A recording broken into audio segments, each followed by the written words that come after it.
నరసింహారావు గారి ప్రోద్బలంతో పిఎస్ఎన్ చౌదరి గారి సహకారంతో ఇక్కడ మేము ఈ యూనిట్కి అటెండ్ కావడం జరిగింది. అందరూ కూడా మంచి మనస్సుతోటి చాలామంది ఏకమైపోయి దాదాపు 12 మంది, ఒక అధ్యక్షులు, 2 వైస్ ప్రెసిడెంట్లు, ఓ జనరల్ సెక్రటరీ, 3 జాయింట్ సెక్రటరీలు, ఒక ట్రెజరరు, ఒక 4 ఈసీ మెంబర్లు అంతా ఏకమైనరు.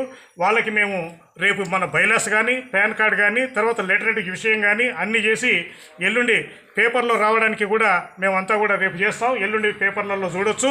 కాకపోతే ఈ గట్కేసర్ మండల మా టాస్కా నుంచి ఏదైతే ఉందో, ఈ కొత్తగా ఏర్పాటు చేసే ఈ యూనిట్లందరికీ కూడా మా సహకారం ఉంటుందని, గట్కేసర్ మండలతో సంఘటితంగా పోరాడి ఈ వృద్ధులకి చేదోడు వాదోడు ఉంటామని తెలియపరుస్తూ అటు రాష్ట్ర శాఖకి, జిల్లా శాఖకి నా వంతుగా ఇక్కడ నూతనంగా ఈ ఏ